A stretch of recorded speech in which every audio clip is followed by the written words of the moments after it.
experiences. And lots of visitors are written about this experience. How do you speak in English? Thank you so much for the invitation. It's a really good pleasure to be here. Even though we're on for the rest of the seasons, we have to make the most of what we have to learn from past mistakes and processes that we achieved. So we manage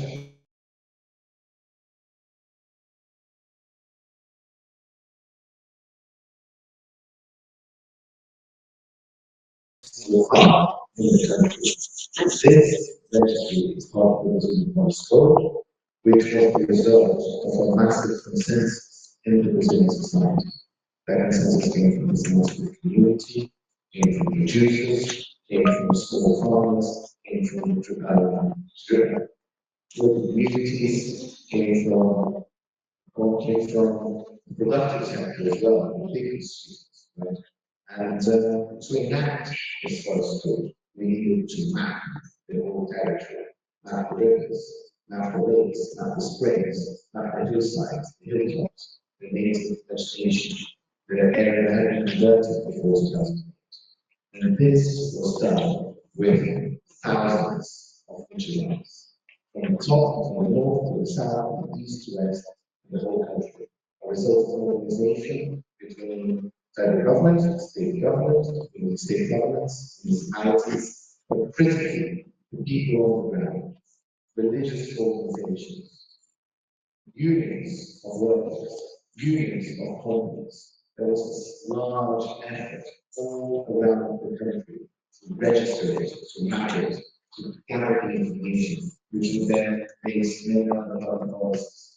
Because the satellite imagery is a great tool. It helps us to restore information from where we can start. However, we also need feet on the ground, we need eyes on the ground, we need souls on the ground, because we need to foster this engagement, create this common purpose, and foster trust, which is the main ingredient of social harmony, which is the main ingredient, so we can keep this consensus. When the law, we can maintain this consensus. When the law, when the laws are enacted, to keep common infrastructure and national infrastructure of costs, which provide a base for our activities. So this database which created was the base which instrumentalized, which enables many environmental policies, many rural policies, many credit policies, many social assistance policies. And I think the case of Evento is emblematic to use the usefulness of this.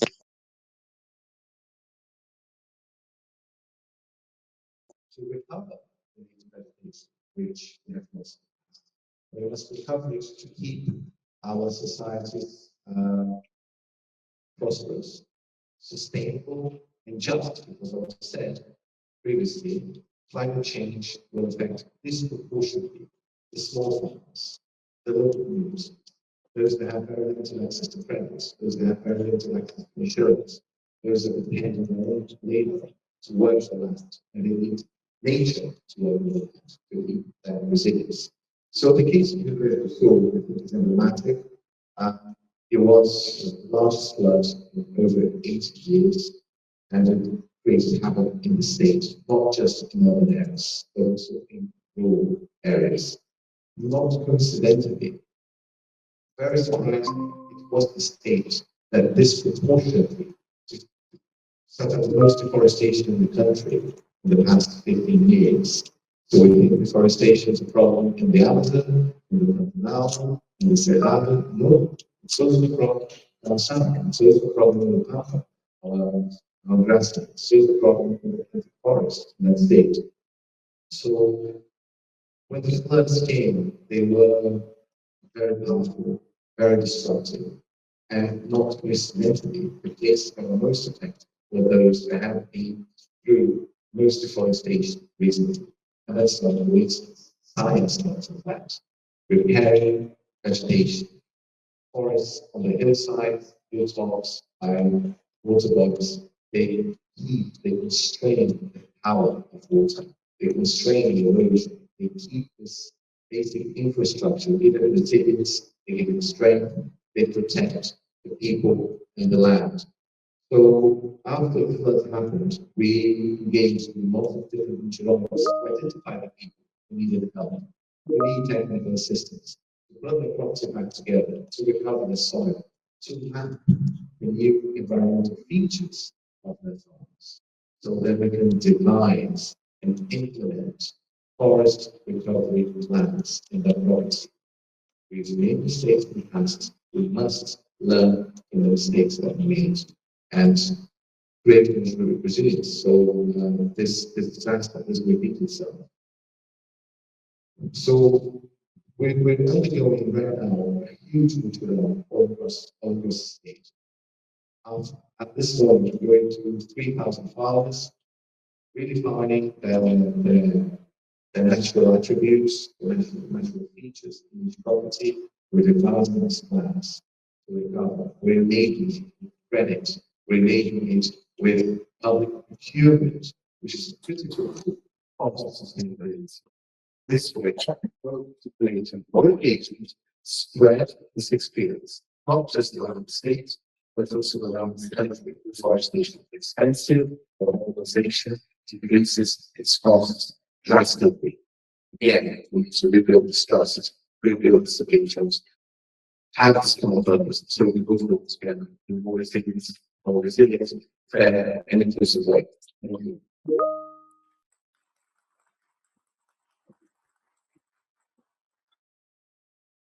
Thank you very much. And I think that shows also the way the state sectors are committed to with the best of our population and also, addressing these factors of difference. We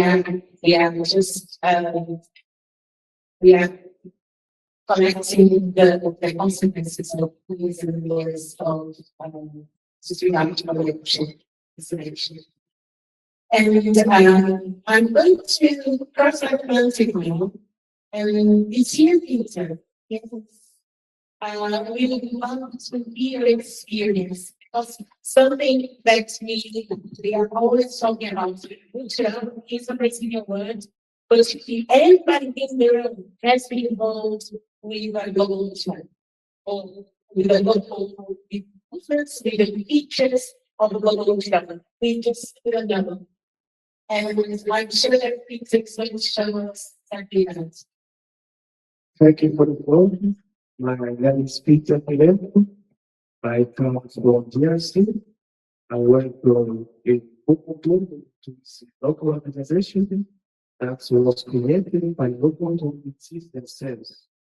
Following the creativity of the area, they have discovered that there was some kind of loss of biodiversity, and they have decided to create that organization.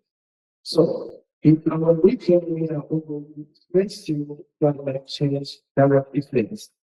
And to address that climate change effects, local communities and indigenous people in our regions are trying to do something. What are they doing? They have decided themselves to give a part of forest to be conserved. Without getting some pressures from governments or states, and deciding for themselves to create a local organization and to face climate change. And we start from local communities and indigenous people prove that today we cannot face climate change without them.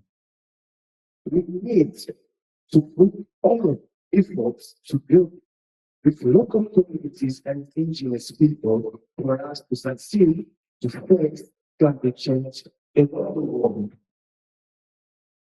In the past, most of the negotiations, in most of the negotiations, local communities and indigenous people were not included. And the process was failed. So their priorities were had to. But We didn't know that they are the best people who are protecting forests.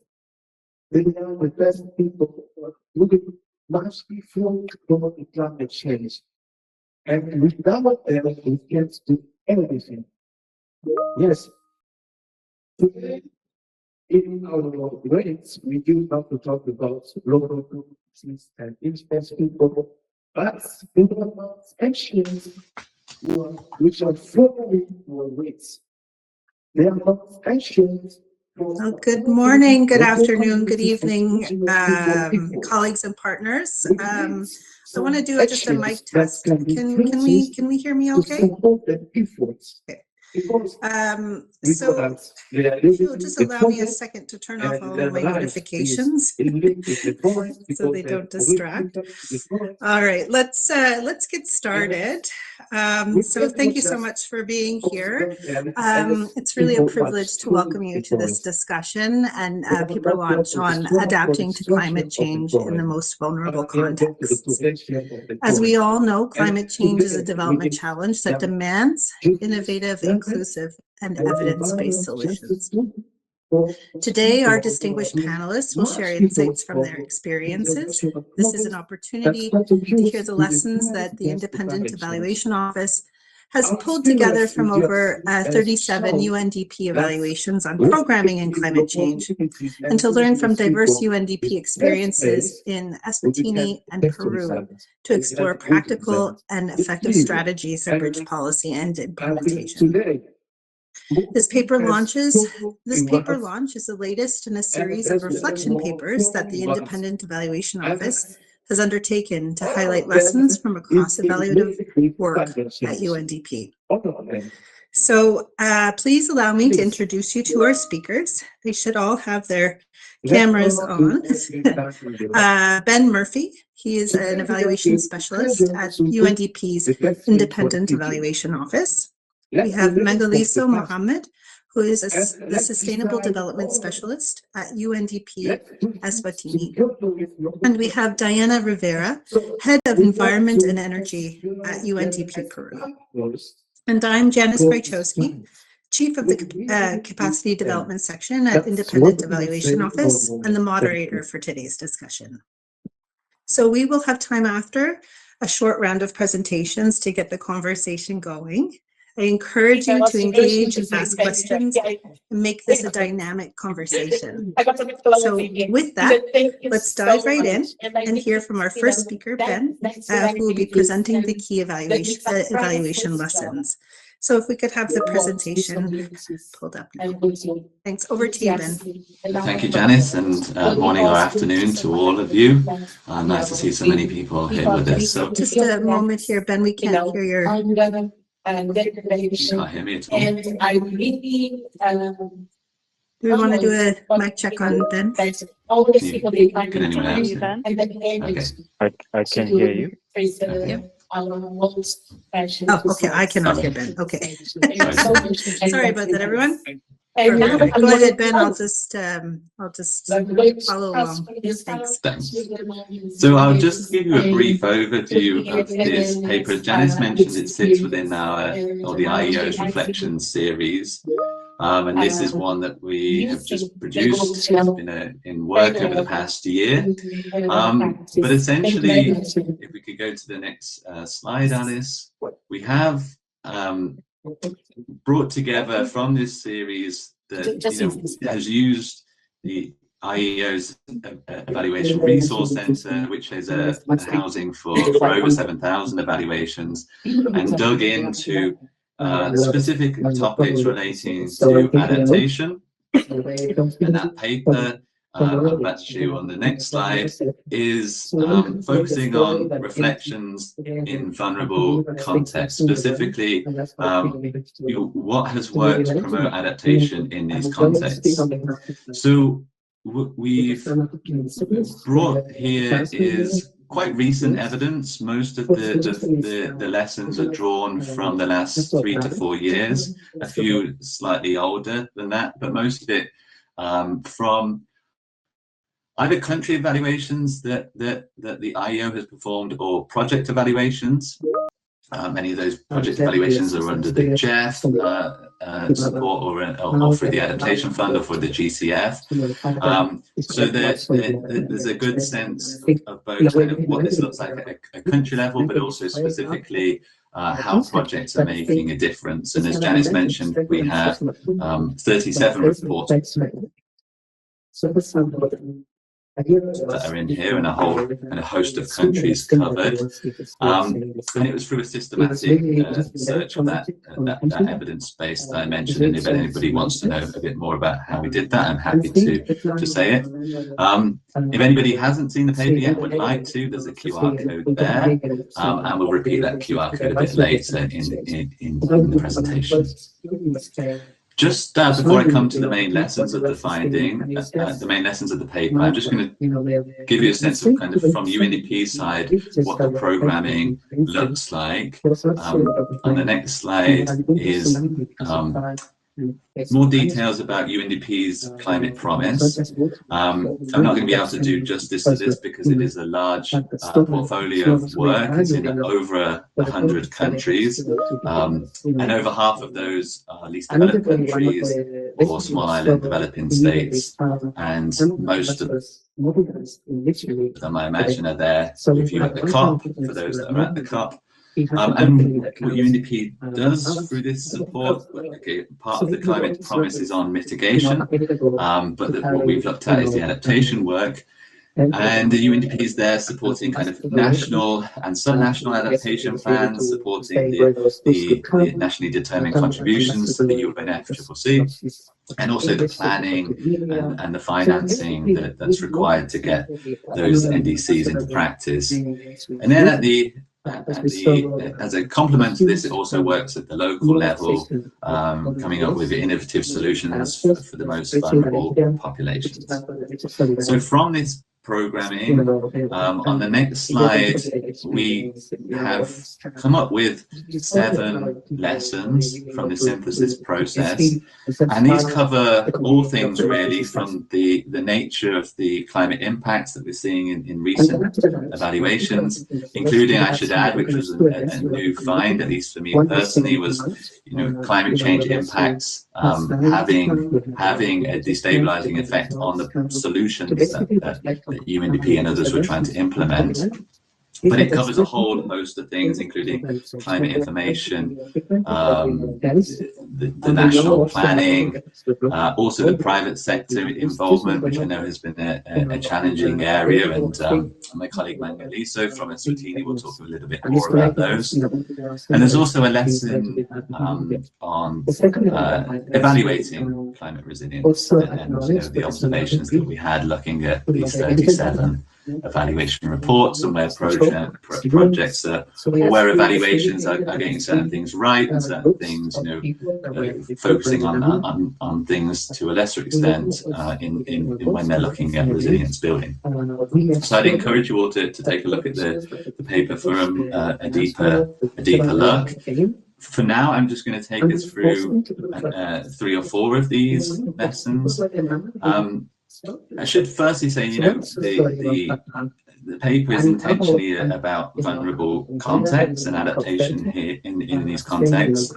And for that, in the examples that we looked at, there are vulnerable countries, but then also within those countries, there are particularly vulnerable contexts, often when people are living on marginal lands or beyond the reach of effective public service or private sector interests. And that's why, if we could skip to the next slide, Anis, that's why the paper kind of emphasizes and leads with a finding on local capacities, because it's these that are deployed first in the event of a hazard, and importantly, to minimize this component of uncertainty around climate risks. I think as a lot of people will know, getting that granular level information down to an understanding about what it might mean for a specific area has been a challenge. And so one of the ways to overcome that is to support the local capacities to have that information, but also to be able to utilize it. These projects, and I think of the ones we looked at, the most positive ones are where UNDP has worked at this local level to create climate maps and use these to link to formal support. And there are good examples of Peru, Uganda, and Nepal where this has really happened. And these approaches acknowledge that yes, people may live in vulnerable contexts, but they also have the best understanding of the context and also a lot of experience of how to deal with hazards and uncertainties. Perhaps now with climate change, that knowledge is being tested and more, but there's a lot that can be done by harnessing this into local plans. And I think my colleague Diana will speak a little bit more about this from the perspective of Indigenous people shortly after this presentation. So the stronger programs have developed this into local plans, which has also been a good opportunity to formalize awareness of climate change as a future threat, and to use these plans to say link to social protection, as happened in Peru, or agricultural extension, or even climate information services. Because the plans encapsulate or express a community contribution, perhaps to ecosystem management or to building defensive infrastructure. These can also be used to leverage other payments for ecological services, perhaps, or climate insurance. I think that's more on a trial basis, but it has been done because the community has said what they how they will work in their local landscape to perhaps reduce risk or to improve conservation outcomes. Obviously, this is the way we frame it in the paper is an entry point rather than a silver bullet for adaptation. And one of the challenges that with this approach, or one of the things to bear in mind, is that some evaluations have highlighted that at that local level, the scale of immediate needs may be huge, and opening up this discussion and this kind of participatory approach can yield a whole array of things that need to be addressed today. And in that kind of immediacy and the scale, the unique and the future risks of climate change can be a little deprioritized or pushed from the fore of the thinking.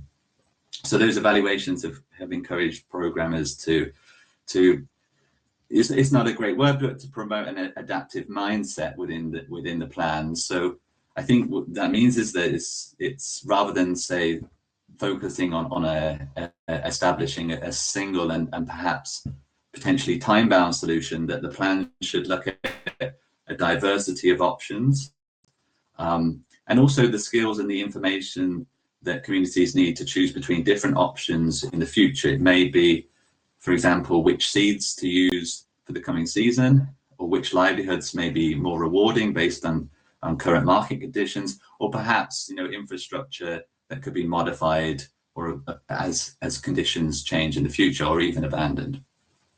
And that leads me to the next slide, because the risk of doing this is captured under kind of lesson 4 on avoiding maladaptation, which is a major unintended consequence of efforts to address climate change through a solely technological lens or an infrastructure lens. And as we can see in some understandable reasons, because programs are trying to address those immediate problems,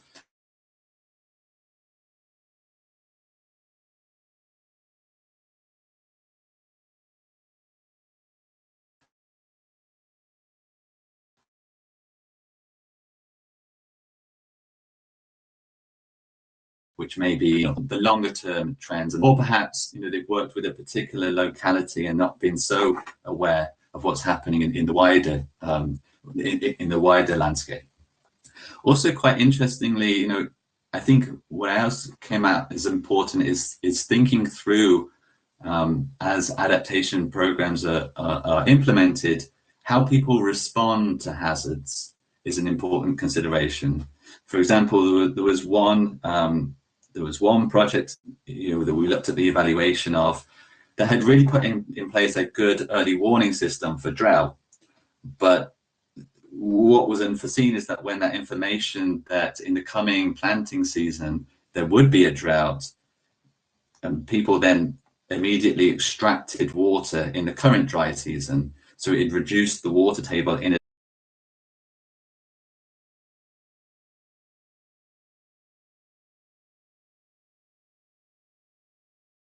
Será que a gente pode deixar um aviso dizendo que a gente está tendo um palestrante se cadastrar, para as pessoas que entrarem agora não saberem se já começou ou não, como é que está isso? A gente já está com 41 pessoas, bem-vindos, bem-vindas. A gente já está esperando um palestrante que tem dificuldade de se cadastrar, tá bom? Pedimos desculpas.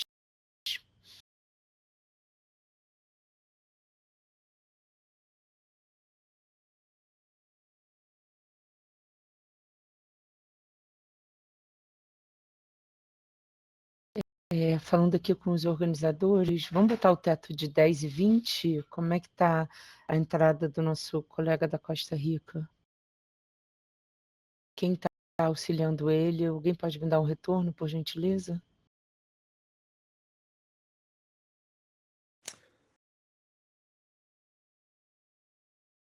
Eu sei que estão ajudando ele porque o link de acesso não funcionava. Ele está tentando se conectar. Estou falando com ele. Olá, Gilmar. Ótimo. Buenos dias. Eu acho que ele já está na sala.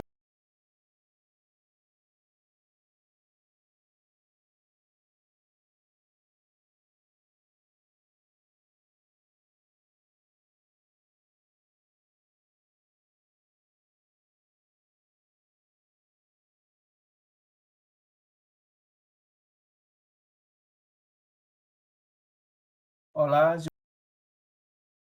Gilmar. Ele falou lá, porque já fala. Então, acho que só tem que ativar o microfone.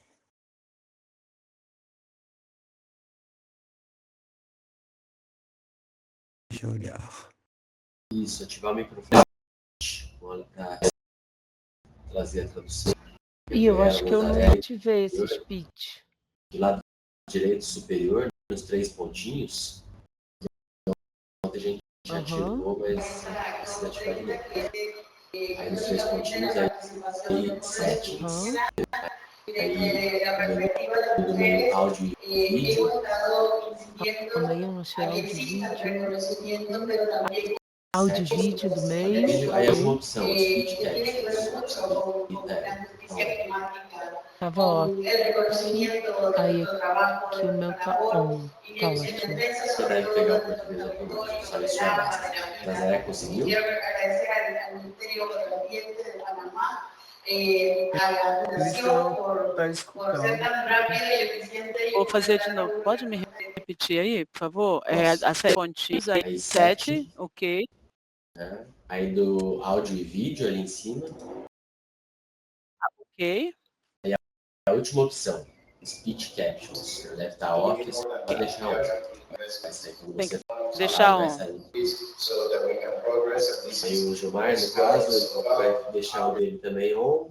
E quando ele falar, vai sair a legenda em português para todo mundo que estiver vendo. E quando a gente falar, sair em espanhol para ele. Ah, entendi. Peraí. Mas eu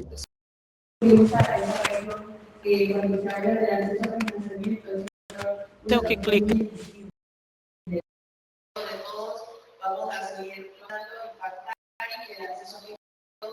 Directo pueda seguir llegando a todas las mujeres indígenas y de las comunidades locales.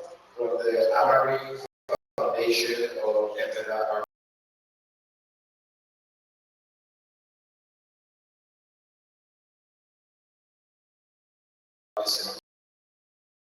we want the region that ways of providing the business economy. This is a great example.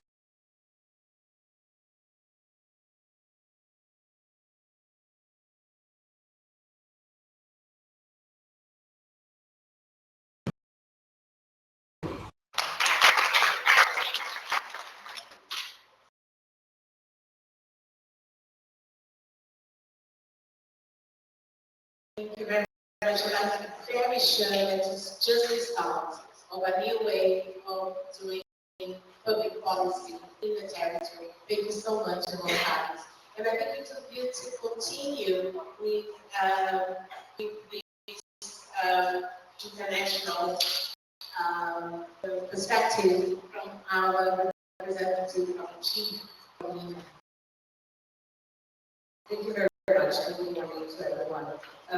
Maybe I will reflect around 3 points in which Mas Se não o estou te áudio do nosso colega de Costa Rica, se ele já conseguiu resolver, a gente enviar. Eu queria também fazer uma proposta de redução um pouquinho do tempo de fala, já que a gente perdeu agora 22 minutos do evento. Se a gente pode, em vez de 10 minutos dos palestrantes brasileiros, se a gente pode fazer em 7, por gentileza, para a gente ter um tempo de debate. Obrigada.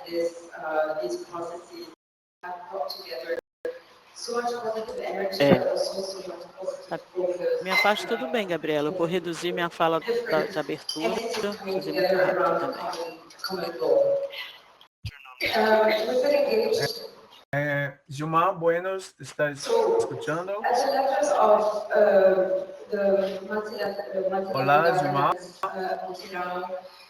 Eu estou ouvindo, Simar.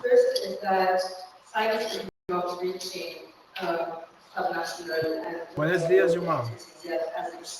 Buenos días. Buenos días. Perfeito.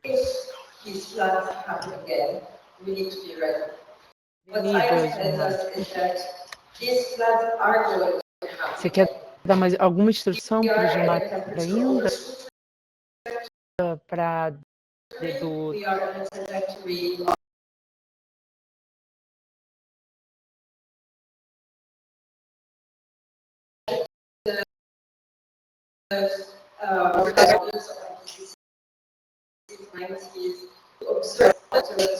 have a very strong correlation.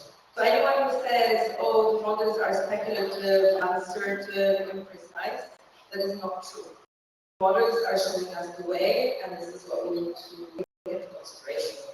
So what science tells us is that there's a new norm coming, but also what we need to do, and this is something that UNEP is investing in, is that we need to unpack that science in ways in which practitioners and policymakers and people, citizens, at the local level can relate to it.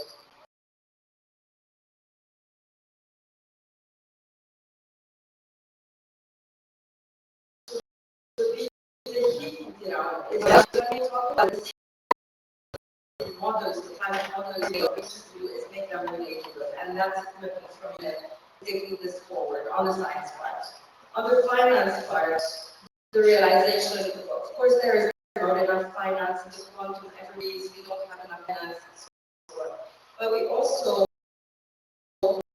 don't have finance that is flowing at the national, at the subnational level, sorry. There's always that barrier of, including for concessional finance and other non-public finance mechanisms, there's always a barrier or a seal of the national government that will go for a state or a city to access finance. We're working very hard on this, and we are starting to see collaboration across multiple states. And so, for example, the government of Quebec has put together a fund that is specifically intended to serve national level entity countries. So we hope that we are working with the government of Quebec first to facilitate access to this funding, and second to make sure that we can replicate this across other geographies and through other entities. And maybe third, on the governance, this is a plea. It's not our role as UNEP. Maybe the high-level champions can take this on. We have a huge energy and responsiveness at the subnational level. if you go across the road to the meeting rooms or across the corridors to the meeting rooms, there's still debate, for example, in the National Adaptation Plan negotiations on whether or not to reflect cities and some national governments and their goals. So I think that the really going forward is to have a stronger connection between negotiation agenda. Estado do Espírito Santo, Agenda, so that there is even more pela SEAM, dará uma boa Thank you so much.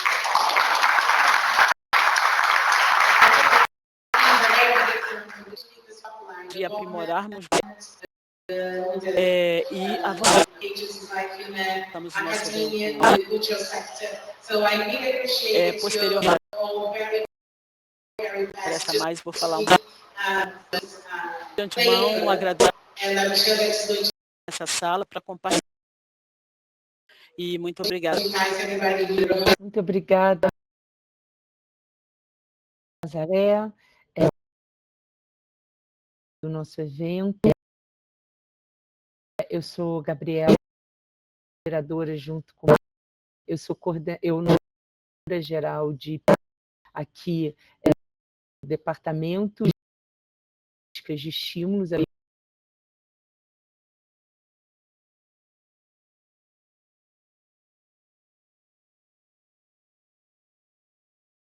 economia no Ministério.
Esse método foi aplicado mais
é difícil entender que hoje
Eu passei essa.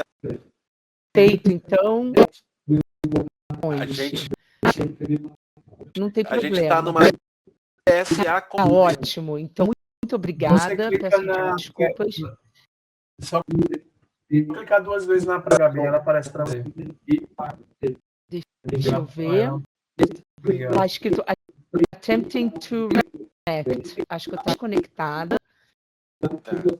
Mas tudo bem, eu tenho a apresentação. Tem que aparecer um quadradinho no seu canto superior aí. Esquerdo. Isso, é isso. Mas está uma tela preta e está de attempting connect, tipo uma tentativa.